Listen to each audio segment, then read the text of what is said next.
First question, what's a song for you? For me, a song is the same as a film soundtrack or the same as a book.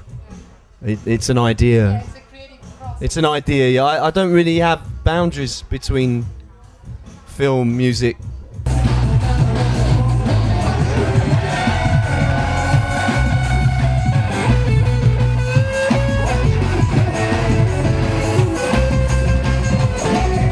One thing great thing about the 90s was this, all of a sudden, this upsurge in people who had origins in India, Pakistan or Bangladesh, you know, to go through their parents' collections, use sampling and new technology and add it to all the music that they've heard been in Britain, you know. So it was, yeah, I mean, it was, we were part of that, no doubt about it, you know. You know, audience expectations are a funny thing in doing music, you know, because it's almost like, you know, audiences will want you to do the same as what you did last time. Do you know what I mean? And they don't, yeah, and they don't want you to change. They want the same feeling that they had from the first record they got or whatever. But you see, you can. That's something that's really you can't replicate. Even if you tried to replicate, you couldn't.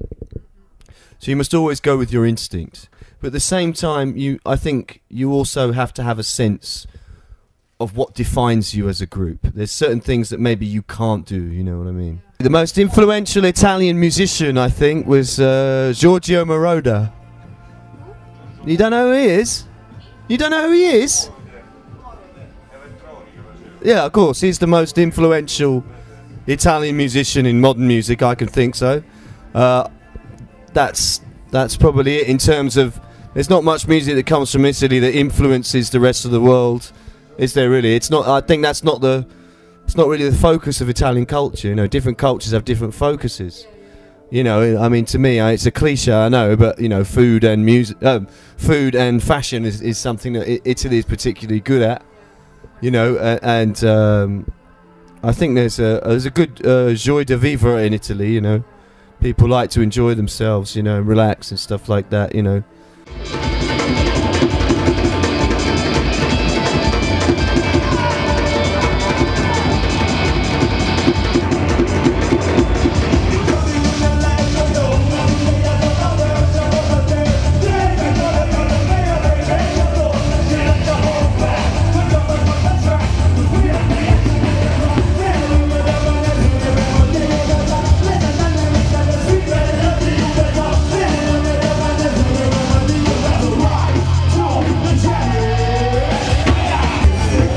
Italy invented banks, high finance, and now, sadly, Italy has invented the media mogulocracy, you know, where the most powerful person in the media actually takes control of the government.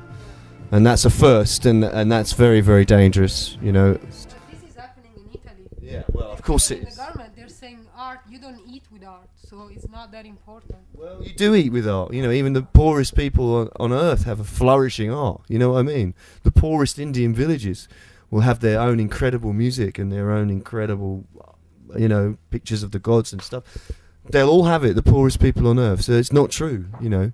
But the thing is, I don't expect anything particularly artistic from Berlusconi. Do you know what I mean? The man who invented housewife strip is not going to be. It's not going to be the most artistically orientated person, is he? You know?